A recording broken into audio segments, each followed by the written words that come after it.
Bienvenue pour une nouvelle immersion dans le monde des saveurs.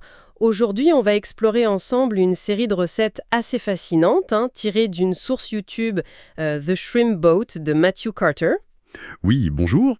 Et l'idée, c'est de regarder comment il propose de créer des salades d'entrée, toujours à base de crevettes et de crabes. C'est ça. Des salades rapides, savoureuses, mais le truc intéressant, c'est que chacune a une identité internationale bien marquée. Une petite touche différente à chaque fois. Exactement. Notre mission, si on peut dire, c'est de comprendre un peu comment cette source mélange ses identités culinaires. Parfois, c'est assez surprenant pour transformer une simple salade de fruits de mer en quelque chose de mémorable. L'alchimie des saveurs, en quelque sorte. Voilà, on va donc décortiquer quelques exemples représentatifs pour voir ce qui les rend spéciaux. Préparez vos papilles, on part en voyage gustatif. C'est parti. Alors, commençons peut-être par un mélange qui semble assez accessible, franco-américain. La recette est baptisée The Pearl's Embrace. L'étreinte de la perle, joli nom. Oui, ça sonne assez doux, assez rond. C'est prévu pour 2 personnes et prête en 25 minutes. Rapide. Oui, tout à fait. Alors l'idée ici, elle repose sur une base très familière en fait. On a 100 grammes de crevettes cuites, 100 grammes de chair de crabe. Ok, la base fruits de mer. Voilà. Et puis, de la laitue romaine, de l'oignon rouge émincé finement, du céleri aussi pour le côté croquant. D'accord, des classiques de la salade composée, quoi. C'est ça. Mais ce qui est intéressant, c'est la vinaigrette. Là, on a une alliance classique de mayonnaise et de crème aigre. Ça, c'est très américain, comme base. Ah oui, le côté crémeux, riche. Exactement. Relevé simplement avec du jus de citron, sel, poivre. Bon, une base crémeuse, assez riche, on imagine. Mais alors, où est la fameuse touche française promise dans ce franco-américain? Eh bien, elle arrive avec les herbes. C'est l'ajout généreux de persil frais et d'anettes frais. Ah, d'accord. C'est ça. Ces herbes, elles apportent une fraîcheur, une note très verte qui vient comme alléger un peu cette base crémeuse. Ça évoque plus une sensibilité européenne, un petit côté jardin français, tu vois. Je vois, c'est ce contraste donc entre le crémeux américain et la fraîcheur des herbes. Tout à fait. C'est ça qui crée l'identité propre de cette salade Pearl's Embrace. C'est malin comme approche. Est-ce que la source donne des petits conseils, des astuces pour cette recette en particulier? Oui, oui, il y a quelques conseils pratiques qui sont mentionnés. Par exemple, pour varier un peu les plaisirs et les textures aussi, on suggère de jouer avec les verdures. C'est-à-dire? Utiliser de la roquette, par exemple, si on veut une note un peu plus poivrée, ou alors des jeunes pousses d'épinards, pour un goût un peu plus terreux. D'accord, pour adapter selon ses goûts. Voilà. Et un autre point, important pour la flexibilité en cuisine, si jamais on n'a pas l'herbe fraîche sous la main. Ce qui arrive. Ce qui arrive souvent, oui, on peut tout à fait les remplacer par des herbes séchées. La source donne même une petite règle générale. Ah oui? Utiliser environ 1/3 de la quantité d'herbes séchées par rapport aux fraîches, parce que, leur saveur est plus concentrée, évidemment. Logique. Bon, une première recette élégante, adaptable. Pas mal. Tout à fait. Allez, on change complètement de continent, de saveur, j'imagine. Direction le Mexique et les États-Unis avec A Tale of Two Shores. Un conte de 2 rivages, ça promet. Oui, le nom suggère une rencontre côtière, peut-être plus vive. Et là, on parle de rapidité. 15 minutes pour 2 personnes. Encore plus rapide. Oui, là c'est express. Qu'est-ce qui la rend si différente de la première alors? Presque tout en fait, à part la base crevette crabe. Quoique les quantités changent un peu. 200 grammes de crevettes, 150 grammes de crabe, donc un peu plus généreux en fruits de mer. D'accord. On retrouve la laitue romaine, l'oignon rouge, mais les marqueurs vraiment clés, c'est l'ajout de coriandre fraîche, très très présente dans la cuisine mexicaine évidemment, et d'avocat tranché finement. Ah oui, là tout de suite, coriandre, avocat, on est transporté ailleurs. Carrément, Et la vinaigrette, imagine qu'elle n'a plus rien à voir avec la précédente. absolument rien.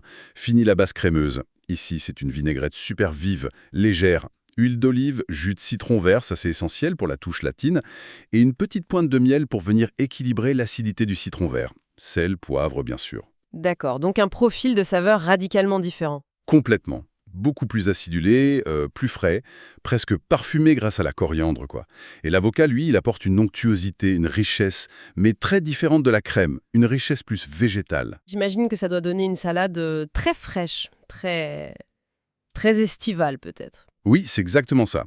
Très soleil. Est-ce qu'il y a des conseils spécifiques pour celle-là aussi? pour la réussir ou la pimper un peu? Oui, alors la source propose une idée sympa pour ceux qui aiment quand ça réveille un peu les papilles. Ah, Ajouter un petit peu de piment jalapeno ou serrano finement haché directement dans la vinaigrette. Ça renforce bien le côté mexicain et ça donne un petit coup de fouet. bonne idée pour les amateurs de piquant. Voilà. Et puis, un autre point très pratique qui est mentionné, on peut préparer tous les éléments solides de la salade à l'avance. La laitue, l'oignon, les fruits de mer, même l'avocat si on citronne bien pour éviter qu'il noircisse. D'accord. Et on ajoute la vinaigrette vraiment au tout dernier moment. Ça permet de garder le croquant de la laitue. C'est un gain de temps qui est souvent appréciable quand on reçoit, par exemple. Oui, très pertinent comme astuce. Ça montre déjà super bien comment, avec les mêmes produits de base finalement, crevettes et crabes, on peut voyager complètement. C'est fou. C'est la magie des assaisonnements et des garnitures. Continuons notre périple alors. On met le cap sur l'Asie cette fois, avec The Crimson Embrace, une fusion Corée du Sud-Chine. Intéressant. L'étreinte cramoisie. Oui, celle-ci demande un peu plus de temps, 30 minutes de préparation. Qu'est-ce qui la caractérise, cette version asiatique? Alors, là, on entre encore dans un univers gustatif très différent. La base de verdure, c'est une laitue mixte. Mais les légumes qui l'accompagnent sont assez typiques, je crois. On a des pousses de bambou râpées, de la carotte râpée, du concombre râpé. Ah oui, cette texture très fine râpée qu'on retrouve souvent en Asie. Exactement. C'est ça, ce côté croquant mais fin. Pour les fruits de mer, on est sur des quantités un peu plus mesurées. 75 grammes de crevettes, 85 grammes de crabes. D'accord. Et la vinaigrette, j'imagine que c'est là que l'identité asiatique va vraiment se jouer. Tu as tout compris. C'est là que ça devient particulièrement audacieux, je trouve. Elle est construite autour d'un ingrédient assez unique, le jus de kimchi. Le jus de kimchi? Carrément? Oui, ce liquide qui reste après la préparation du chou fermenté coréen. C'est savoureux, piquant, un peu acide, fermenté. Très complexe. Waouh! Et il est mélangé avec quoi, ce jus? Il est mélangé avec de la sauce soja pour l'umami et le côté salé, du vinaigre de riz pour l'acidité typique, de l'huile de sésame pour son parfum toasté très caractéristique en Asie, et la petite touche finale, une pointe de poivre du Sichuan moulu. Du jus de kimchi et du poivre du Sichuan. Alors là, ça doit être une explosion de saveurs. Le poivre du Sichuan, c'est celui qui donne cette sensation un peu anesthésiante sur la langue, c'est ça? C'est exactement ça. Il apporte une note un peu citronnée et surtout cette fameuse sensation de picotement un peu engourdissante. Ce n'est pas une chaleur brûlante comme le piment, c'est vraiment autre chose, une sorte de vibration. Fascinant. Et donc, combiné à la complexité fermentée du kimchi, à la richesse umami de la sauce soja, au parfum de l'huile de sésame, on obtient une signature gustative vraiment unique, très complexe. Ça représente bien cette idée de fusion sino-coréenne, je trouve. Garniture aussi. Oui. Pour finir, des graines de sésame noir. Ça renforce le côté visuel et ça ajoute une petite touche croquante supplémentaire. C'est une approche vraiment dépaysante. Est-ce qu'il y a des recommandations particulières pour réussir cette recette, vu les ingrédients peut-être moins courants? Oui. La vidéo insiste sur 2 points importants. D'abord, bien essorer les feuilles de laitue après les avoir lavées. C'est un détail mais c'est crucial. Pourquoi donc? Pour qu'elle ne détrempe pas la salade, surtout avec cette vinaigrette qui est quand même assez liquide et puissante, il faut garder le croquant de la laitue. Logique. Et le deuxième point?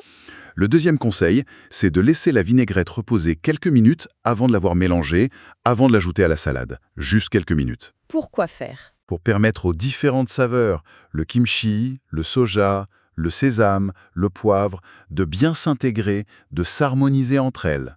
Ça rend l'ensemble plus cohérent. D'accord, laisser les saveurs faire connaissance en quelque sorte. C'est un peu ça, oui. Une excellente illustration de l'importance de la sauce, vraiment. Allez, on fait une dernière escale pour nos exemples principaux. À Méditerranéan Odyssée, ça nous emmène entre l'Espagne et l'Égypte. Retour en Méditerranée, donc. Oui, mais avec une touche orientale apparemment. Retour aussi à 25 minutes de préparation.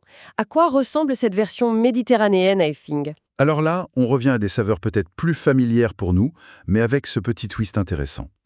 La base, 150 g de crevettes, 100 g de crabes, des verdures mélangées. Ok, Et les ingrédients clés qui nous transportent tout de suite, ce sont des légumes typiques du bassin méditerranéen. Du poivron, du concombre, de l'oignon rouge. Et surtout, l'élément signature. 50 g de fromage feta émietté. ah, la feta. Voilà. Là, on sait où on est, ou presque. Ça nous situe tout de suite en Méditerranée. Exactement. Ça apporte cette salinité caractéristique. Et la vinaigrette, j'imagine qu'elle est simple et fraîche dans cet esprit? Très juste. Une base très classique, mais toujours efficace. Huile d'olive, jus de citron, de l'origan séché pour cette note herbacée un peu chaude, très typique, sel et poivre. Simple, efficace. Oui, c'est une approche beaucoup plus légère que la première recette, par exemple. Vraiment axée sur la fraîcheur des ingrédients et cette salinité apportée par la feta. L'origan et la feta, ça crée immédiatement ce pont entre les différentes rives de la Méditerranée, l'Europe du Sud et l'Afrique du Nord. C'est vrai. Est-ce que la source donne des pistes pour peut-être pousser un peu plus loin cette saveur méditerranéenne, pour l'intensifier? Oui, il y a une astuce intéressante qui est proposée. C'est de faire mariner les crevettes et le crabe directement dans la vinaigrette, citron, origan, huile d'olive, pendant environ 30 minutes avant de tout assembler. Ah, bonne idée! Oui, ça permet aux fruits de mer de vraiment s'imprégner des saveurs de la vinaigrette.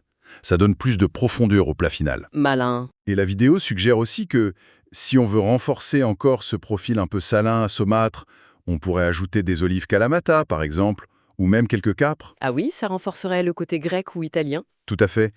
Et on pourrait même imaginer, pour faire le lien avec la partie égyptienne de la fusion, ajouter un peu de menthe fraîche ciselée. Ça se marie très bien avec le citron, la feta, le concombre. Très bonne idée, la menthe. Ça fait vraiment le lien avec le Moyen-Orient et l'Afrique du Nord. Bon, le coup de la marinade, c'est à retenir. Ça montre qu'on peut encore jouer sur l'intensité, même avec des recettes simples. Exactement. Ces 4 exemples, ils sont déjà très, très parlants. Mais j'ai cru comprendre que la source vidéo ne s'arrêtait pas là, qu'il y avait d'autres pistes explorées. Oui, tout à fait. La vidéo mentionne plusieurs autres combinaisons, ce qui renforce vraiment cette idée de la polyvalence incroyable de la base crevette-crabe. Ah oui, hein, par exemple. Alors, il y a une recette qui est juste mentionnée, baptisée Waves of the Red Sea, les vagues de la mer Rouge, une fusion Arabie Saoudite-Égypte. Intriguant ça. Qu'est-ce qui la distinguerait d'après la source? Elle utiliserait des épices comme le cumin, très présent dans la cuisine du Moyen-Orient bien sûr, associé à de la menthe fraîche pour la fraîcheur justement, des capres pour le côté salin, et là aussi de la feta qui fait le lien avec l'Égypte et la Méditerranée orientale. Cumin et menthe, belle association, très parfumée. Oui, la vinaigrette serait probablement toujours à base d'huile d'olive et de citron, mais le cumin et la menthe lui donneraient une personnalité complètement différente par rapport à la version Espagne-Égypte qu'on a vue juste avant. Ça montre bien une autre facette de cette Méditerranée élargie, en effet. Et il y en avait d'autres encore, juste pour avoir une idée, rapidement? Oui, alors juste pour citer les concepts, sans rentrer dans les détails, il y avait un mélange Royaume-Uni, USA, appelé Ocean Symphony, qui intégrait de la moutarde de Dijon, probablement dans une base crémeuse, on peut imaginer. Mhm. Une version Mexique-El Salvador, Oceanic Symphony aussi, qui était pensée spécifiquement pour être dégustée avec des chips tortilla, comme une sorte de ceviche revisité peut-être. Sympa ça. Qu'ensuite, une fusion Russie-Chine, Oceanic Treasures. Alors là, c'était décrit comme une salade froide, liée à la mayonnaise, avec des cornichons doux et des olives. Ça rappelle un peu la salade olivier russe, mais avec les fruits de mer. Ah oui, original, hein? Et même, pour finir, une rencontre Mongolie-Chine, Ocean's Duet, avec une vinaigrette qui semblait très épurée, juste soja, citron et huile d'olive. Très simple. Impressionnant. Franchement, ça couvre un spectre hyper large de saveurs et de textures.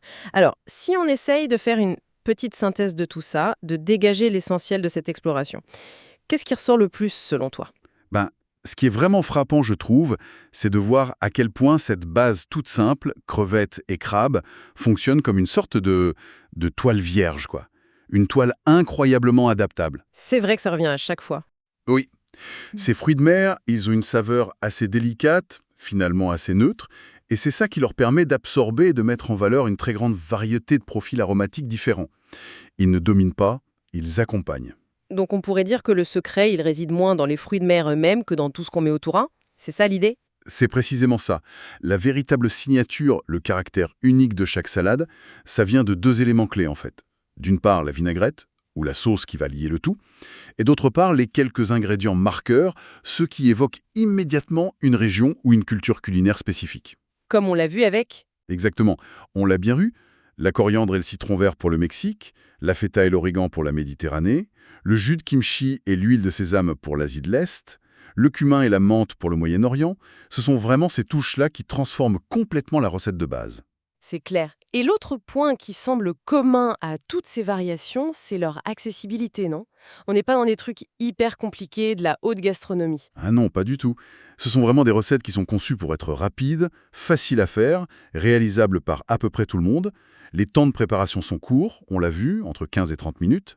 Les techniques sont simples, émincer, mélanger. Oui, rien de sorcier. Voilà. Et les conseils qui sont donnés dans la source, ils ne visent jamais à compliquer les choses, au contraire, c'est toujours pour optimiser le résultat final. C'est-à-dire? Soit pour obtenir plus de saveur, comme l'idée de mariner, ou d'utiliser des ingrédients spécifiques, comme le jus de kimchi. Soit pour préserver les textures, bien sécher la salade, ne pas surcuire les crevettes si on les cuisait soi-même. Soit pour être plus efficace en cuisine, préparer certains éléments à l'avance. C'est une approche très pragmatique, en fait, de la cuisine fusion. Donc en résumé, on peut dire que cette source, elle nous offre une sorte de méthode ou de cadre pour créer facilement des salades d'entrée qui sortent vraiment de l'ordinaire. Oui, Elle nous invite à jouer en fait avec les saveurs du monde entier, mais sans se prendre la tête. c'est une excellente façon de le voir. Ça démystifie un peu l'idée de la cuisine fusion qui peut parfois faire peur. Ça montre qu'avec des ingrédients de base très courants comme les crevettes et le crabe, on peut vraiment créer des expériences gustatives dépaysantes simplement en changeant quelques éléments clés dans l'assaisonnement et la garniture. Ça rend la cuisine internationale beaucoup moins intimidante du coup. Tout à fait. Accessible. Et ça ouvre aussi pas mal de perspectives pour l'expérimentation personnelle, j'imagine. Ah bah oui, absolument. Ces exemples, ils sont super inspirants, je trouve. Ils nous montrent un chemin, une méthode. Mais la question qui vient tout de suite après, c'est OK, et maintenant, quelles autres combinaisons, peut-être encore plus personnelles ou plus inattendues, est-ce qu'on pourrait imaginer en partant de cette même base? Bonne question. Est-ce qu'on pourrait, par exemple, marier des saveurs scandinaves avec de l'aneth, du raifort peut-être, avec des notes japonaises, du yuzu, du sésame, ou alors créer une fusion Inde-Italie autour de ces crevettes et de ce crabe, avec des épices d'un côté, du basilic de l'autre? Les possibilités semblent infinies, hein. Exactement. C'est vraiment une invitation à laisser libre cours à sa propre créativité culinaire, à explorer les croisements de saveurs qui nous parlent, qui nous intriguent. C'est une belle piste, je crois, pour continuer le voyage gustatif par soi-même, après avoir vu ces exemples. Une très belle conclusion. Merci beaucoup pour cette exploration. Merci à toi, c'était passionnant.